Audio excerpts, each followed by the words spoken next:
Welcome back to Xylem learning. അപ്പൊ ഇതാ നമ്മുടെ പരീക്ഷയ്ക്ക് വരികയാണ് ബേസിക് സയൻസ് അല്ലെ. അപ്പൊ ബേസിക് സയൻസിൽ വളരെ ഇമ്പോർട്ടന്റ് ആയിട്ടുള്ള ചാപ്റ്റർ ആണ് സെൽ ആൻഡ് സെൽ ക്ലസ്റ്റേഴ്സ്, കോശങ്ങളും കോശജാലങ്ങളും എന്ന് നമ്മൾ പറയുന്നത്. അപ്പൊ ഇവിടെ കോശങ്ങളെ കുറിച്ച് പഠിക്കുന്നതും അതുപോലെ തന്നെ കലകളെ കുറിച്ച് പഠിക്കുന്നതും വളരെ ഇമ്പോർട്ടന്റ് ആണ്. നമ്മുടെ സെൽ ക്ലസ്റ്റേഴ്സ് എന്ന് പറയുന്നത് നമ്മുടെ ടിഷ്യൂസ്. അപ്പൊ ആനിമൽ ടിഷ്യൂസ് എന്ന് പറയുന്നത് വളരെ ഇമ്പോർട്ടന്റ് ആണ്. കാരണം ടാബുലേറ്റ് ചെയ്യാനും അതുപോലെ തന്നെ ഫില്ലിംഗ് ദ ബ്ലാങ്ക്സ് ആയിട്ടും, അതല്ലെങ്കിൽ ഇനി നിങ്ങൾ NMMS പഠിക്കുന്ന കുട്ടികളാണെങ്കിൽ അവർക്ക് വളരെ ഇമ്പോർട്ടന്റ് ആയിട്ടുള്ള ടോപ്പിക് ആയത്. ആനിമൽ സെല്ലിൽ തന്നെ നമുക്ക് അറിയാൻ പറ്റും. ആനിമൽ ടിഷ്യൂസ് എന്ന് പറഞ്ഞാൽ ഗ്രൂപ്പ് ഓഫ് സെൽസ് ആണ്. ആനിമൽ ടിഷ്യൂല് അല്ലെങ്കിൽ ടിഷ്യൂ എന്ന് പറഞ്ഞാൽ എന്താണ്? ഒരേ ഫംഗ്ഷൻ ചെയ്യുന്നതും ഒരേ ഒറിജിനുള്ള ഒന്നിൽ നിന്ന് ഒന്നിച്ച് ഫോം ചെയ്ത് ഒരേ ധർമ്മം ചെയ്യുന്നവരെയാണ് നമ്മൾ ടിഷ്യൂ അല്ലെങ്കിൽ കലകൾ എന്നൊക്കെ പറയുന്നത്. അപ്പൊ ആനിമൽ ടിഷ്യൂസ് എന്ന് പറഞ്ഞാൽ പ്രധാനമായിട്ടും നമ്മൾ 4 പഠിക്കുന്നത്. ഒന്ന് എപ്പിത്തീലിയൽ ടിഷ്യൂ, ആവരണ കല. രണ്ടാമത്തേത് കണക്റ്റീവ് ടിഷ്യൂ അല്ലെങ്കിൽ സംയോജക കല. മൂന്നാമത്തേത് മസിൽ ടിഷ്യൂ അല്ലെങ്കിൽ പേശി കല. നാലാമത്തേത് ന്യൂറൽ ടിഷ്യൂ അല്ലെങ്കിൽ നാഡീ കലയാണ്. അപ്പം ഈ 4 ടിഷ്യൂസ് നല്ല രീതിയിൽ തന്നെ പഠിച്ചു വെക്കണം.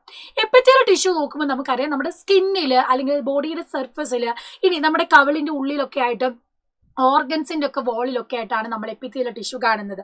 ശരീരത്തിന്റെ പ്രതലങ്ങളെയും ആന്തരിക അവയവങ്ങളെയും പൊതിഞ്ഞ് സംരക്ഷിക്കുകയാണ് ഇവർ ചെയ്യുന്നത്.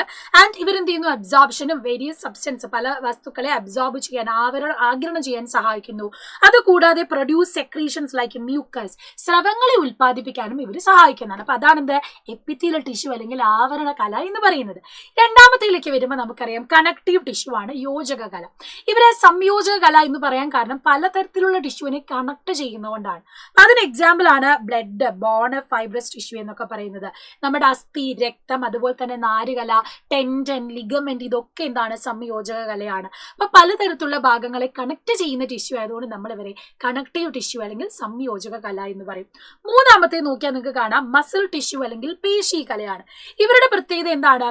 മൂവ്മെന്റിനും ലോക്കോമോഷൻ അല്ലെ, നമ്മുടെ കൈകൾ ചലിക്കാനും ഇപ്പൊ തല ചലിക്കാനൊക്കെ നമുക്ക് ഇവിടെ ഒക്കെ മസിൽ ഉള്ളത് കൊണ്ടാണ്.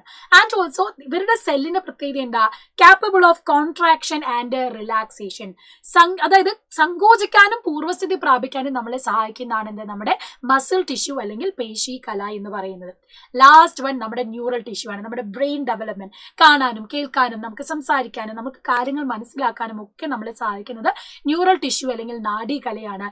ഇവര് ട്രാൻസ്മിഷൻ പോസിബിൾ ആക്കുന്നു അല്ലെ, സന്ദേശവിനിമയം നമ്മളെ സഹായിക്കുന്നു.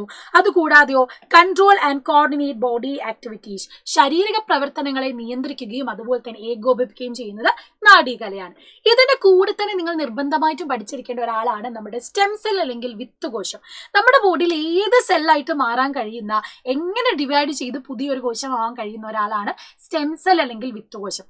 ഇവരെ കമ്പയർ ചെയ്ത് പറയുമ്പോൾ നമ്മുടെ പ്ലാന്റ് സെല്ലിലെ മെരിസ്റ്റമാറ്റിക് ടിഷ്യൂസ് പോലെ. അപ്പം ഈ സ്റ്റെം സെല്ലിൽ നിന്ന് ഏത് കോശമായിട്ട് ഉണ്ടാവാൻ കഴിയും. അപ്പൊ അതുകൊണ്ടാണ് മെഡിക്കൽ ട്രീറ്റ്മെന്റിനും നമ്മുടെ ഡയഗ്നോസിസ്, നമ്മുടെ എന്ത് രോഗങ്ങൾ വന്നാൽ ചികിത്സാ രീതിയിലൊക്കെ സ്റ്റെം സെൽ തെറാപ്പി ഒക്കെ ചെയ്യുന്നത്. അപ്പൊ പലതരത്തിലുള്ള ട്രീറ്റ്മെന്റ് മെത്തേഡായിട്ട് നമ്മൾ ഈ സ്റ്റെം സെല്ലിനെ ഉപയോഗിക്കുന്നുണ്ട്. അപ്പൊ ക്യാൻസർ കോശങ്ങളിലൊക്കെ അല്ലെങ്കിൽ ക്യാൻസർ വരുന്നവർക്കൊക്കെ ഇത്തരത്തിലുള്ള തെറാപ്പീസ് ഒക്കെ നമ്മൾ ചെയ്യുന്നതാണ്. അപ്പൊ വളരെ ഇമ്പോർട്ടന്റ് ആയിട്ടുള്ള ഒരു ഭാഗമാണ് സ്റ്റെം സെൽ. അതും കൂടെ പഠിച്ചു വെക്കുക. അപ്പൊ കൂടുതൽ കാര്യങ്ങൾ നമ്മൾ ലൈവിലാണ് ഡിസ്കസ് ചെയ്യുന്നത്. അപ്പൊ ലൈവിലേക്ക് പോലെ തകർത്ത് നമുക്ക് പഠിക്കണം. അപ്പൊ സീ യു സൂൺ.